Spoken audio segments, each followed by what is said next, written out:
Ce soir, je participais au concours Fleurs d'éloquence, organisé par Paris-Sorbonne. Et c'est un concours d'art oratoire.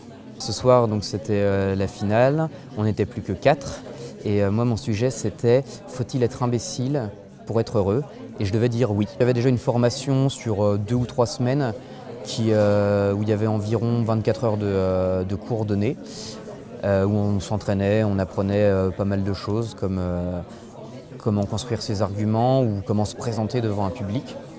Et à l'issue de cette formation, il y avait un premier tour, où là on était 40 personnes à s'être présentées. Et après il y avait un deuxième tour qui devait arriver 2 semaines après, où on n'avait que 5 heures de préparation sur un sujet et un thème imposé. Ça apprend à gérer son stress parce qu'on se retrouve à plusieurs reprises devant du public, que ce soit pendant la formation ou pendant les concours.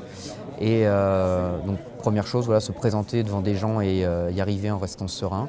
Et la deuxième chose, c'est apprendre à construire une bonne argumentation pendant 10 minutes, ce qui est quand même long.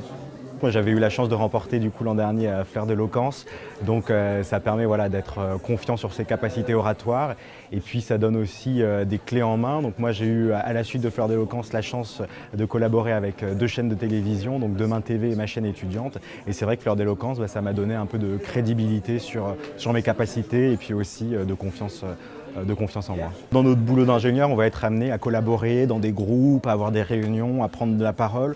Donc là, Fleurs d'éloquence, ça donne les clés vraiment pour se préparer à ça, comment poser sa voix, quelle gesture adopter. Donc c'est vraiment toutes ces clés qui peuvent servir après dans la future carrière. Et puis c'est un enrichissement personnel parce que c'est un peu un challenge, un défi, et les ingénieurs, ils sont toujours friands de défis. Donc voilà, autant commencer à l'UTC dans le cadre de ce concours, ça me paraît être une bonne idée. Alors si du coup je devais encourager en une phrase les étudiants de l'UTC, je dirais allez-y, foncez, vous ne mettez pas de barrière. De toute façon, au pire, vous aurez gagné beaucoup de compétences à l'oral et puis au mieux, vous serez sur la scène à la finale et qui sait, peut-être que c'est vous la future fleur d'éloquence de l'UTC de la Sorbonne.